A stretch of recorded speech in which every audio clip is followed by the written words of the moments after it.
Hello, good morning friends. Ram अवतार academy में आपका स्वागत है। तो आज का टॉपिक हमारा ओम्स लॉ से आगे रहेगा, उसकी कुछ लिमिटेशंस देखेंगे। कल हमने ओम्स लॉ और कॉज ऑफ रेजिस्टेंस पढ़ा था। आई होप आपने वो वीडियो अच्छे से देखी होंगी और समझी होंगी। कोई डाउट रहा होगा तो आप हमें क्वेरी ज़रूर कर सकते हैं। तो हम कुछ उससे आगे बढ़ते हुए लिमिटेशंस ऑफ ओम्स लॉ को देखते हैं कि ओम्स लॉ की क्या क्या कंडीशंस है, मीन्स उसकी क्या लिमिट रहेगी। तो हमारा टॉपिक है लिमिटेशंस ऑफ ओम्स लॉ। ठीक है फ्रेंड्स, देखते हैं। फर्स्ट पॉइंट जो इसकी फर्स्ट लिमिटेशन है कि ओम्स लॉ हमेशा रजिस्टिव कंडक्टर, जो ओमिक कंडक्टर होता है, उन्हीं को फॉलो करते हैं। मीन्स जो वी आई करेक्टरिस्टिक्स होगी उसकी ग्राफ अगर हम बनाएंगे तो वो लीनियर ग्राफ बनेगा। अभी हम वी आई करेक्टरिस्टिक्स को देखेंगे। तो मैं यहाँ पे सिर्फ लिख सकता हूँ कि pure metal and alloy only obey Ohm's law. Okay, तो मैं यहाँ पे आपको पॉइंट नोट करा देता हूँ। Only certain substances like wires of pure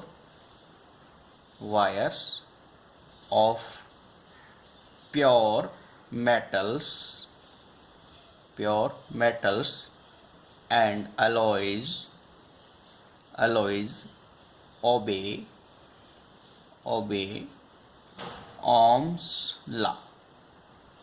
ठीक है दोस्तों, सिर्फ प्योर मेटल और उसके एलॉय ही आपके ओम्स लॉ को ही फॉलो करते हैं। ठीक है, इसके अलावा और कुछ जो सेमीकंडक्टर डिवाइसेस है, जैसे एलईडी बल्ब है, रेफ्रिजरेटर्स में से कुछ चिप्स होती हैं, सीएफएल जो आप यूज़ करते थे पहले, फ्लोरोसेंट ट्यूब जो होती है, ये ओम्स लॉ को फॉलो नहीं करती है।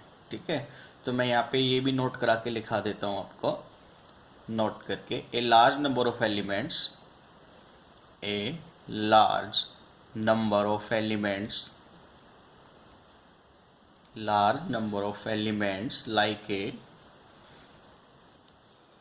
like a fluorescent tube, CFLs, transistors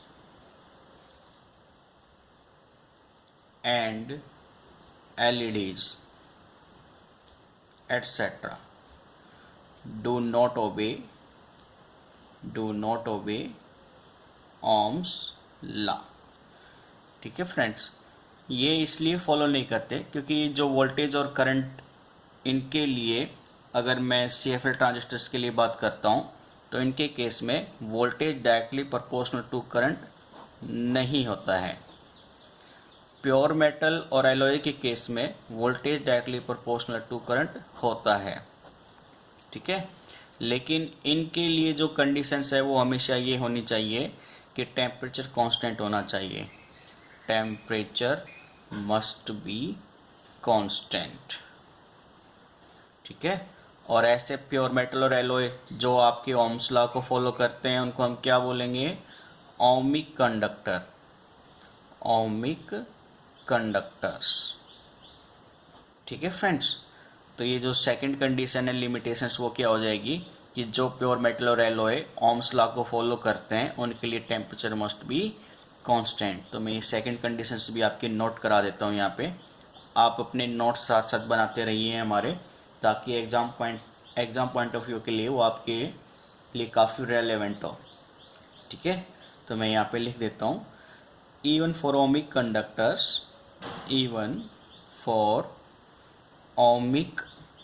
conductors when temperature मैं वहन काट देता हूँ, टेम्परेचर एंड एटमॉस्फेरिक कंडीशन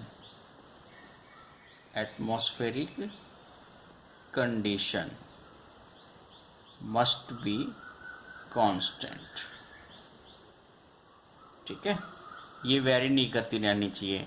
लेकिन फिजिकली अगर आप देखो तो जैसे आप कूलर, फैन, कोई भी चीज़ आप इंस्ट्रूमेंट्स अपने घर पे यूज़ करते हो तो आपको पता है कि उसका टेम्परेचर और एटमॉस्फेरिक कंडीशंस परमानेंटली कांस्टेंट नहीं रहती है, वो वेरी करती रहती है हर मिनट, आवर, सेकंड के हिसाब से। इसका मतलब प्रैक्टिकली अगर हम बात करें तो ओम्स लॉ एग्जिस्ट ही नहीं करता है रियल लाइफ में, क्योंकि कोई भी सेमीकंडक्टर डिवाइसेस या कोई अदर ओमिक कंडक्टर है तो प्रैक्टिकली अगर आप उसका यूज़ करते हैं तो वो voltage directly proportional to current को फ्लो नहीं करता है। क्योंकि जब आप कूलर की, फ़ैन या मोटर, टीवी, रेफ्रिजरेटर जो भी चीज़ चलाते हो ज़्यादा देर के लिए, तो आपको पता है उसका टेम्परेचर इंक्रीज़ होता रहता है, जिस वजह से उसका रेजिस्टेंस भी बढ़ता है और फिर आपको उस ऑब्जेक्ट को या उस डिवाइस को स्विच ऑफ मोड में लेके आना पड़ता है। ठीक है, तो ये लिमिटेशंस है। और प्रैक्टिकली अगर हम बात करते हैं तो मैं फिर से रिपीट करता हूँ कि ओम्स लॉ रियल लाइफ में एग्जिस्ट करता ही नहीं है। ये जस्ट एप्लीकेशंस इसलिए रीड की जाती है क्योंकि जब हम ये वैल्यू रीड करते हैं या बनाते हैं तो ये लेबोरेटरी वर्क होता है, जहाँ पे प्योर स्पेसिफाइड कंडीशंस होती है, वहाँ पे टेम्परेचर और प्रेशर्स को मेंटेन करके ही ये जो आपकी कंडक्टर्स या सेमीकंडक्टर एलिमेंट्स हैं उनके ऊपर डीप स्टडी की जाती है।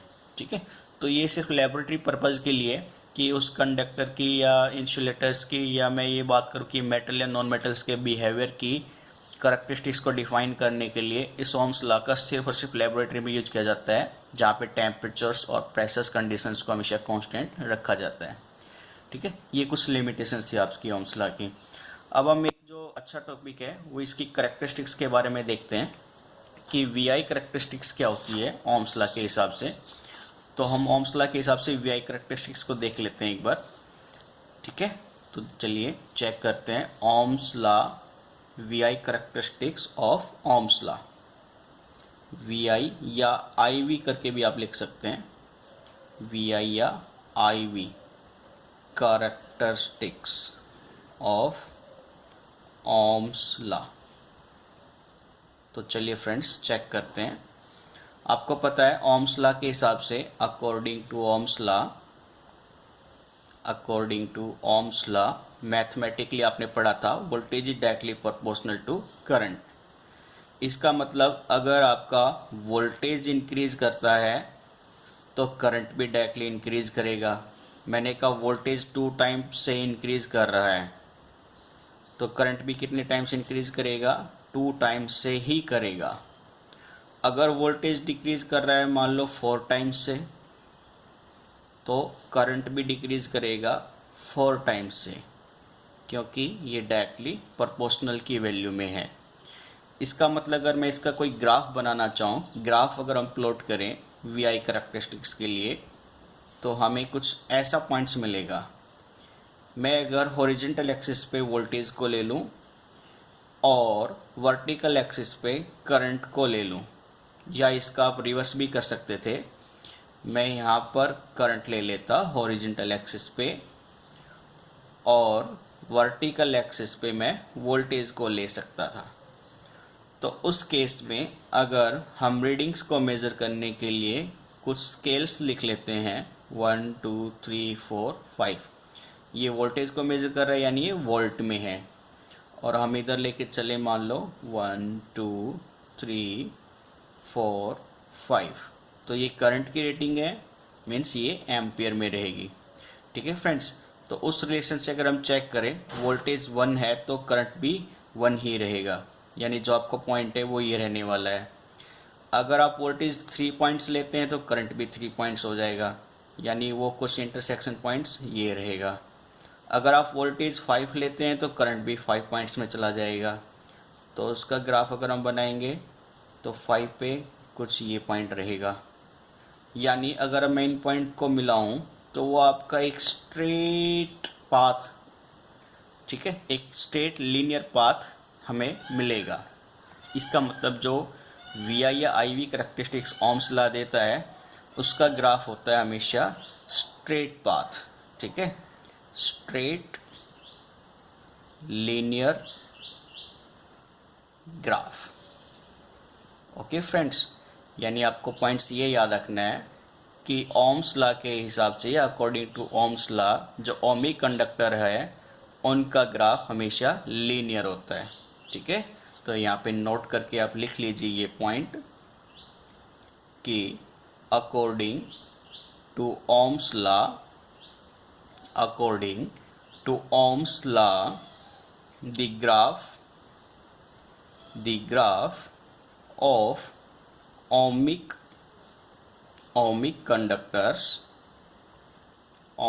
conductors is a straight path। ठीक है, तो ये इंपॉर्टेंट पॉइंट है, आपको ये पॉइंट नोट करके रखना है। फिर आगे हम इससे आगे बढ़े तो फिर आपके कुछ पॉइंट्स आते हैं फिक्स्ड और वेरिएबल रेजिस्टेंस करके। तो फिक्स्ड और वेरिएबल रेजिस्टेंस क्या होते हैं, एक बार हम थोड़ा सा हल्का सा ब्रीफ नोटिफिकेशन देख लेते हैं इसकी। फिक्स्ड रेजिस्टेंस, ठीक है, दूसरा वेरिएबल रेजिस्टेंस,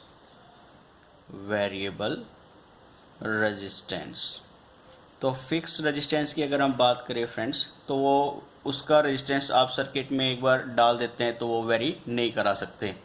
जैसे हम एक एग्जांपल लेते हैं, मैंने एक एलिमेंट्स ले लिया कोई भी, ये कोई मेरा एक एलिमेंट है, ये कंडक्टर लगा लो या एलिमेंट लगा लो, कुछ भी बोल सकते हो आप इसको। मैंने कहा इसका रेजिस्टेंस 2 ओम है और अब मैंने इसको सर्किट में कनेक्ट करा दिया, एमीटर लगा दिया मैंने यहाँ पे, वोल्टेज मेज़र करने के लिए वोल्ट मीटर यूज़ कर लिया और सर्किट को मैंने फिर कनेक्ट करा दिया किसी सेल या बैटरी से, एक स्विच ऑन ऑफ के लिए की भी यूज़ कर ली हमने। तो इस पॉइंट को अगर हम चेक करते हैं बेटा यहाँ पे, तो आप पाएंगे कि सर्किट में यूज़ होने की वजह से अब इसका रेजिस्टेंस हमेशा 2 ओम ही रहेगा, अब आप इसको वेरी नहीं करा सकते। तो ये किसका केस हो जाएगा, फिक्स्ड रेजिस्टेंस का। ठीक है, जैसे आपने अपने घरों में एक लाइंस के बीच में 100 वाट का कोई बल्ब लगा दिया, तो उसका जो रेजिस्टेंस है, ठीक है, जो स्पेसिफाइड किया गया है वो रेजिस्टेंस उतना ही रहने वाला है। ये नहीं है कि आप उसके बल्ब के रेजिस्टेंस को कंट्रोल कर सकते हैं। तो ऐसी डिवाइसेस जिसके रेजिस्टेंस को आप लाइन के अंदर कंट्रोल नहीं कर सकते हैं, वही फिक्स्ड रेजिस्टेंस कहलाते हैं। ठीक है, वेरिएबल रेजिस्टेंस का एग्जांपल देखते हैं। वेरिएबल रेजिस्टेंस में कुछ पॉइंट्स आपके अलग में होते हैं, टर्मिनल्स होते हैं, वेरिएबल रेजिस्टेंस। ठीक है, वेरिएबल रेजिस्टेंस में देखिए फ्रेंड्स, वेरिएबल रेजिस्टेंस की अगर हम बात करें तो वेरिएबल रेजिस्टेंस में कुछ टैपिंग्स आपको प्रोवाइड की जाती है। जैसे कि ये एक मेरा रेजिस्टेंस है, ओके, यहाँ पे टर्मिनल्स होंगे आपके, एक टर्मिनल यहाँ पर है, एक टर्मिनल यहाँ पर है, ठीक है, एक टर्मिनल यहाँ पर है, इनको टैपिंग भी बोलते हैं हम लोग। ठीक है, ये आपकी टैपिंग्स हैं, मैं नोट करा देता हूँ यहाँ पे, टैपिंग्स, ओके। और एक पॉइंट ऐसे जिसको आप पॉइंटर भी बोलते हैं, ये पॉइंटर मूव करता रहता है और सर्किट में कनेक्ट होता रहेगा। ये डिवाइसेस कुछ ऐसी होती हैं। ठीक है, ये है मान लो मेरा यहाँ पर अब एक बल्ब, यहाँ पे मैंने इलेक्ट्रिक बल्ब का एक सिंबल दिखा दिया आपको। अब मैं इस सर्किट को कनेक्ट करना चाहूँ तो कुछ इस तरह से कर सकता हूँ। यहाँ पे तो मैंने मान लो एमीटर लगा दिया एक, ठीक है, ये टैपिंग्स थी आपकी, ये हमने एक एमीटर लगा दिया। सर्किट में कनेक्ट करने के लिए आपको एक वोल्ट मीटर भी दे दिया गया, मान लो ये एक वोल्ट मीटर है। ठीक है, इस सर्किट को कनेक्ट किया हमने बैटरी से कुछ इस तरह, और एक स्विच भी ले लिया हमने की के, और सर्किट को इस तरह से कनेक्ट किया। ये प्लस माइनस कोई बैटरी भी है, ये आपका की है, ये एमीटर है, ये वोल्ट मीटर है, और ये एक बल्ब है। तो अब ये जो रेजिस्टेंस है ये वेरिएबल रेजिस्टेंस बोलते हैं इसको हम बोलेंगे variable resistor. Okay, variable resistor का मतलब है कि अब ये जो पॉइंटर है इसको आप यहाँ पे भी मूव करा देंगे। तो अगर हम नोटिशंस लेके चले तो यहाँ से यहाँ तक ये वैल्यू मान के चलो, ये है 1 ओम। आगे यहाँ से यहाँ तक अगर आप जाओगे तो ये वैल्यू बन जाती है 2 ओम। फिर आप इस पॉइंट से इस पॉइंट्स तक जाएंगे तो ये पॉइंट बन जाता है आपको मान ला 3 ओम, और इस पॉइंट से इस पॉइंट तक जाएंगे तो मैंने मान लिया ये पॉइंट बन जाता है 4 ओम। ठीक है, यानी जब करंट आपका ऐसे जाएगा तो ये पॉइंटर से होते हुए सर्किट में बल्ब को करंट देते हुए फ्लो करना शुरू कर देगा। इसका मतलब ये है कि जब वो पॉइंटर यहाँ पर है टर्मिनल 1 पर है तो सर्किट में बल्ब के लिए सिर्फ 1 ओम का ही रेजिस्टेंस है। टर्मिनल 2 पर कनेक्ट कर दिया इस पॉइंटर को तो बल्ब के लिए रेजिस्टेंस सर्किट में 2 ओम कनेक्ट हो जाएगा। टर्मिनल 3 पर कनेक्ट कर दिया मैंने तो वो रेजिस्टेंस उस सर्किट के लिए 3 ओम का हो जाएगा। उस पॉइंटर को मैंने टर्मिनल नंबर 4 पे कनेक्ट करा दिया तो उस बल्ब के लिए जो सर्किट में रेजिस्टेंस है वो 4 ओम हो जाएगा। ठीक है, तो ऐसे रजिस्टर्स को हम कंट्रोल कर सकते हैं, इसी को हम बोलते हैं वेरिएबल रजिस्टर। वेरिएबल रजिस्टर का आपका सबसे बेस्ट एग्जांपल है फैन रेगुलेटर। ठीक है, फैन रेगुलेटर्स। तो फैन रेगुलेटर मीन्स जो आपके घरों में ये पॉइंटर्स होता है, एक नॉब होती है फैन की स्पीड कंट्रोल करने के लिए, 1 से 4 तक सिंबल होता है उसका। तो आप जब 1 पे करते हैं तो आपकी फ़ैन की स्पीड बहुत कम हो जाती है, मतलब ये सारा रेजिस्टेंस सर्किट से कनेक्ट हो जाता है। जब आप उसको 2 पे रखते हैं तो उसका रेजिस्टेंस थोड़ा सा कम हो जाता है, 3 पे रखते हैं तो और रेजिस्टेंस कम हो जाता है, 4 पे रखते हैं तो और रेजिस्टेंस कम हो जाता है, जिससे उसकी स्पीड कंटिन्यूसली इंक्रीज होती रहती है। ठीक है, तो फैन रेगुलेटर आपका एक बेस्ट एग्जांपल है वेरिएबल रेगुलेटर्स के लिए। और अगर हम इंडस्ट्रियल पर्पज़ के लिए बात करें, ठीक है, इंडस्ट्रियल के पर्पज़ के लिए बात करें तो वहाँ पर हमारा जो वेरिएबल रेजिस्टेंस यूज़ होता है हम उसको रियोस्टेट बोलते हैं। ये भी मोटर की स्पीड को कंट्रोल करने के लिए यूज किया जाता है। ठीक है फ्रेंड्स, तो वेरिएबल रेजिस्टेंस का हम इतना ही रखेंगे। आगे हम चेक करते हैं करंट एंड रेजिस्टेंस के कुछ पॉइंट्स इंपॉर्टेंट है, उसको थोड़ा सा देख लेते हैं। तो करंट एंड रेजिस्टेंस की अगर हम बात करें तो एक बार उसको देख लीजिए। रिलेशंस के अंदर आपने पढ़ा था mathematically voltage directly proportional to होता है करंट। ठीक है, वोल्टेज डायरेक्टली प्रोपोर्शनल करंट था। ये जो डायरेक्टली प्रोपोर्शनल है इसको हमने एक रेजिस्टेंस वैल्यू R से दिखाया था, मीन्स V बराबर में IR होता है। और अगर मैं यहाँ से करंट I की वैल्यू निकालूँ तो वो V अपॉन में R हो जाएगी। ओके, और रेजिस्टेंस की वैल्यू निकालना चाहूँ तो वो V अपॉन में I हो जाएगी, वोल्टेज अपॉन में करंट हो जाएगी। ठीक है, तो यहाँ से आपको एक पॉइंट देखने को मिलता है फर्स्ट और सेकंड इक्वेशन से। इधर अगर आप रेजिस्टेंस की वैल्यू बढ़ाते हैं तो करंट की वैल्यू इंक्रीज हो जाती है, यानी सर्किट में आप रेजिस्टेंस की वैल्यू इंक्रीज करते चले जाओ तो फ्लो ऑफ करंट की अमाउंट कम होती चली जाएगी।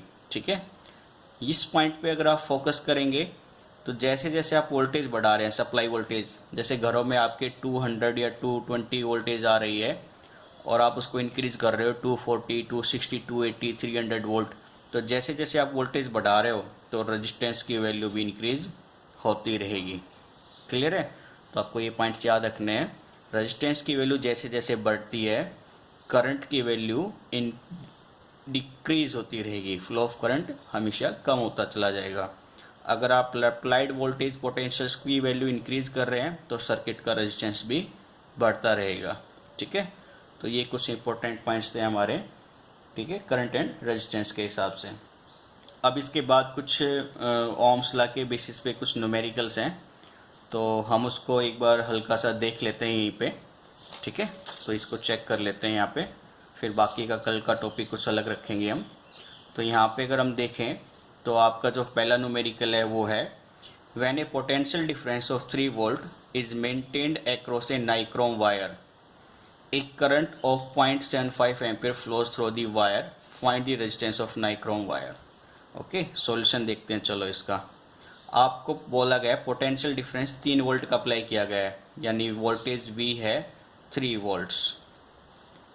ठीक है, किसके अक्रॉस में? नाइक्रोम वायर, मतलब ये कोई आपकी नाइक्रोम वायर है, नाइक्रोम वायर, इसके अक्रॉस में आपको एक पोटेंशियल डिफरेंस कुछ इस तरह से दे दिया गया है, वो है आपका 3 वोल्ट का। तो आपको बोला गया है सर्किट में कितना करंट फ्लो होगा ये बताना है। ठीक है, सॉरी, करंट आपको दिया गया है 0.75 एम्पियर। ठीक है, आपको बोला गया फाइंड द रेजिस्टेंस, इस नाइक्रोम वायर का रेजिस्टेंस बताना है। तो वोल्टेज है 3 वोल्ट, करंट है आपका 0.75 एम्पियर, आपको रेजिस्टेंस बताना है। आपको पता है according to Ohm's law V बराबर में आई आर होता है, तो R की वैल्यू क्या आएगी यहाँ से V अपॉन में I, मतलब 3 अपॉन में 0.75। इसको सोल्व करोगे तो ये आपका 4.0 ओम आएगा। ठीक है, ये ओमेगा ही सिंबल किसका है, रेजिस्टेंस का, जिसको हम बोलते हैं ओम। तो ये आंसर हो जाएगा सर्किट का। ठीक है, चलिए नेक्स्ट क्वेश्चन देखते हैं। How much current will a torch bulb draw from A 3 volt battery. ठीक है, आपको एक वोल्टेज 3 वोल्ट की बैटरी दे दी गई है। आपको बोला गया है अगर 3 वोल्ट बैटरी के अक्रॉस में एक टॉर्च बल्ब लगा दिया जाए तो कितना करंट यूज़ करेगा, हाउ मच करंट, यानी आपको करंट की वैल्यू निकालनी है। Resistance of the bulb filament है 1.2, यानी रेजिस्टेंस दे दिया आपको 1.2 ओम। फिर से according to ohm law V बराबर में आई आर, I बराबर में V अपॉन में R, वोल्टेज है 3, रेजिस्टेंस है 1.2। इसको अगर आप सोल्व करेंगे तो ये आपका 2.5 एम्पियर आ जाएगा। ठीक है, ये आंसर है। तो ये रेटिंग्स जो है आपको ये याद रखनी है कि सॉल्यूशंस के टाइम पे करंट की ऐसा यूनिट एम्पियर जरूर नोटेशन दिखानी है। वोल्टेज पोटेंशियल डिफरेंस निकाल रहे हैं तो उसकी यूनिट वोल्ट दिखानी है, रेजिस्टेंस है तो उसकी ऐसा यूनिट ओम। ऐसा यूनिट को हमेशा स्पेसिफाई करना बहुत ज़रूरी है फिजिक्स के अंदर, जैसे मैथमेटिक्स में होती है। तो प्लीज़ इसको इग्नोर मत कीजिए, अच्छे से ध्यान दीजिए और डिटेल में स्टडी कीजिए। ठीक है, तो चलिए हम अपने लास्ट क्वेश्चन पे चलते हैं आज के। इसमें आपको बोला गया है इलेक्ट्रिक आयरन ड्राज एक करंट ऑफ 0.4 एम्पियर। कोई इलेक्ट्रिक आयरन है, जैसे प्रेस हम घरों में करते हैं, वो 0.4 एम्पियर का करंट ड्रा कर रही है। तो मैं नोट कर लेता हूँ, करंट है 0.4 ampere. When connected to a 200 volt supply, जब वो 200 वोल्ट सप्लाई पे कनेक्ट की गई हो। चलिए इसका रेजिस्टेंस निकालते हैं पहले कि वो इलेक्ट्रिक आयरन उसका रेजिस्टेंस कितना होगा। तो V बराबर में आई आर, क्योंकि पूछा भी आपसे ही गया है find the resistance of the heat element of an electric iron. जो इलेक्ट्रिक आयरन है उसका रेजिस्टेंस निकालिए। तो यहाँ से आपने देखा कि रेजिस्टेंस आएगा वोल्टेज अपॉन में करंट, यानी 200 अपॉन में 0.4, जो कि लगभग 500 ओम के आसपास आएगा। ठीक है, एग्जैक्टली 500 ओम आएगा। यानी उस इलेक्ट्रिक आयरन का रेजिस्टेंस कितना है, 500 ओम। तो मैं यहाँ पे लिखता हूँ resistance of iron, electric iron, ये कितना है आपका 500 ओम। अब आपको बोला गया है कि उस इलेक्ट्रिक रेजिस्टेंस को या आयरन को 200 वोल्ट सप्लाई की बजाय 240 वोल्ट सप्लाई पे यूज़ किया जाता है। यानी रेजिस्टेंस तो वही रहेगा, रेजिस्टेंस वेरी नहीं करेगा, जैसे हमने बताया था ये फिक्स्ड रेजिस्टेंस का केस है।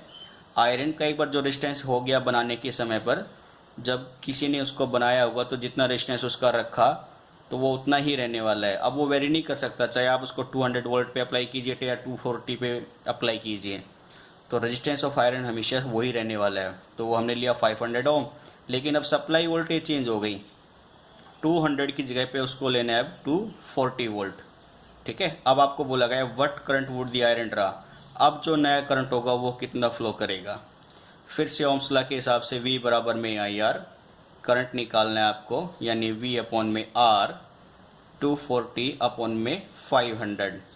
इसको आप सिंप्लीफाई करेंगे तो ये आपका 0.48 एम्पियर आएगा। ठीक है, यानी अब वो इलेक्ट्रिक आयरन इतना करंट ड्रा कर रही है सर्किट से। ठीक है फ्रेंड्स, तो ये कुछ इंपॉर्टेंट न्यूमेरिकल थे ओल्ड क्वेश्चंस के पेपर के, तो आपको इनको फोकस करना है, इस टाइप के क्वेश्चन भी प्रैक्टिस करने हैं।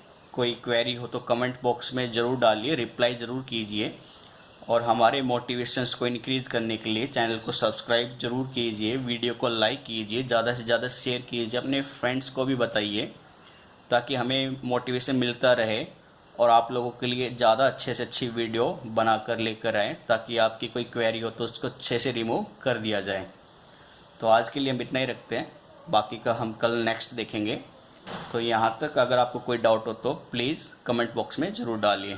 ठीक है, तो ओके फ्रेंड्स, आज के लिए हम इतना ही करेंगे। ठीक है, okay, take care, bye bye.